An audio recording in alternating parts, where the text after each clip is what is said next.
ഹസ്തരേഖാ ശാസ്ത്രം പഠിച്ചിട്ടുള്ള ആളാ ഞാൻ. ആ കൈ ഇങ്ങ് തന്നാൽ നോക്കി ഫലം പറയാം. ഓ എനിക്കറിയാം. വെറുതെ പെൺകുട്ടികളുടെ കയ്യിൽ പിടിക്കാൻ ആൺകുട്ടിയോട് പലരും ഇത് പറയും. വേണ്ട, കൈ തൊടുന്നില്ല. മുഖം നോക്കി ലക്ഷണം പറഞ്ഞാലോ? പറയൂ. 6-ാം വയസ്സുവരെ സംസാരിക്കാതിരുന്ന കുട്ടിയായിരുന്നു ബാലാമണി. ഒരുപാട് പ്രാർത്ഥനയും വഴിപാടും നടത്തി. ഫലമുണ്ടായില്ല. ഒരു ദിവസം ഒരു ദിവ്യൻ വീട്ടിൽ വന്ന് കുറച്ച് ഭസ്മം തന്നു. അതിനുശേഷം നല്ല മണിയായി സംസാരിച്ചു തുടങ്ങി. പുളുക്കഥയാണോന്നറിയില്ല, അങ്ങനെ ഒരു ചരിത്രമുണ്ട് അല്ലേ?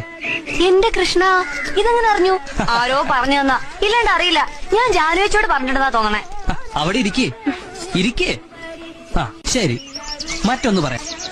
ആരെയെങ്കിലും ഗുരുവായൂർ നടയിൽ വെച്ച് കല്യാണം കഴിക്കുന്നതായി സ്വപ്നം കണ്ടിട്ടുണ്ടോ? ഈശ്വര, ഇതും ആരോ പറഞ്ഞതാ. ആർക്കൊക്കെ അറിയാതെ? എന്ത് ബുദ്ധിയാ തന്റെ? പിന്നെങ്ങനെയാ? ഇതൊക്കെ ശാസ്ത്ര കുട്ടി.